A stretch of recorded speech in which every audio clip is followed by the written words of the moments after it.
અમદાવાદની જામા મસ્જિદના શાહી ઇમામ શબ્બીર અહેમદ સિદ્દીકીએ બીજા તબક્કાના મતદાન પહેલા ચર્ચાસ્પદ નિવેદન કર્યું છે। તેમણે કહ્યું છે કે મુસ્લિમ મહિલાઓએ પડદામાં જ રહેવું જોઈએ। રાજકારણમાં મહિલાઓએ આવવું એ ઇસ્લામની વિરુદ્ધ છે। એઆઈએમઆઈએમ જેવા પક્ષોએ મહિલા ઉમેદવારોને ટિકિટ આપી તેની પણ ઇમામે ઝાટકણી કાઢી। આ સિવાય ઇમામે હિજાબ અને મહિલાઓની ઇસ્લામમાં જવાબદારી સહિતના અનેક મુદ્દે ખુલીને વાત કરી।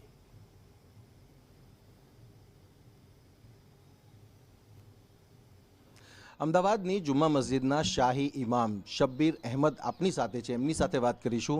पॉलिटिक्स में आने की बात को लेकर महिलाओं को खास तौर पर आपने कुछ एक बयान दिया है, आपका क्या कहना है उस बारे में? देखिए, महिलाओं के लिए मुतलकन हमने नहीं कहा, उसमें मुस्लिम औरतों की कैद लगाई है। हमसे सवाल किया गया कि इस्लाम में औरतों के लिए पॉलिटिक्स में आने की क्या ये है सबब है आतिक ने। मैंने कहा देखिए, इस्लामी एतबार से, इस्लाम के मज़हब के एतबार से मुस्लिम औरतों को सियासत में यहाँ नहीं आना चाहिए, क्योंकि इस्लाम पर्दे का हुक्म देता है और औरतों को पर्दे में रहना चाहिए। अगर सारी गुंजाइश ये है कि हम वहाँ मर्द को खड़ा कर सकते हैं, तो फिर औरतों को खड़ा करने की ज़रूरत क्या है?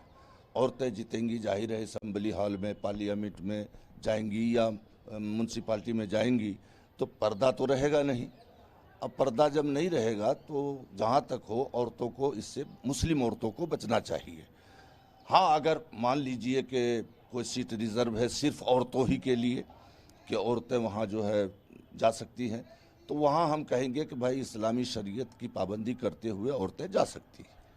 ये भी मुस्लिम औरतों के लिए, आम औरतों के लिए मैंने नहीं कहा। अच्छा मुफ्ती साहब, लेकिन क्या आप नहीं मानते हैं कि महिलाओं को पुरुषों के समकक्ष आना चाहिए, भले ही वो मुस्लिम महिला क्यों ना हो, तो उसको आने में दिक्कत क्या हो रही है? देखिए, आप लोग जो कहते समक्ष में, इस्लाम ने औरत और मर्द सबको हक दिया है और सबके हुकूक अपनी अपनी जगह पर हैं। जैसे मिसाल के तौर पर मर्दों को जिम्मेदारी दी कि भाई तुम अपने घर की औरतों बच्चों का खाने का इंतज़ाम करो, कमाओ। औरतों के लिए ये हुक्म नहीं है, औरतों के लिए अलग जिम्मेदारी दी गई है।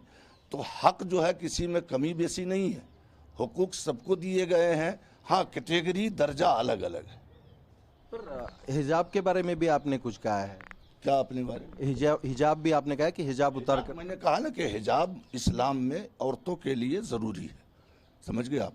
यही वजह है कि देखिए, माहौल हालात के एतबार से आज मस्जिद में हम नमाज़ पढ़ते हैं, जमात से नमाज़ पढ़ते हैं, लेकिन मर्द आते हैं, औरतें नहीं आती हैं, समझ गए। हमारे मज़हब में, हमारे इस्लाम में औरतों को घर में नमाज़ पढ़ने का हुक्म है। नमाज़ पढ़ो, लेकिन जगह मुकर्रर कर दिया कि तुम वहाँ पढ़ो, मर्द यहाँ पढ़े। अच्छा एक बात है, जैसे आप हिजाब की बात कर रहे हैं, तो हिजाब को लेकर के ईरान में भी काफ़ी सारा विरोध हो रहा है। आप देख भी रहे हैं काफ़ी सारी महिलाएं बाहर आ रही है।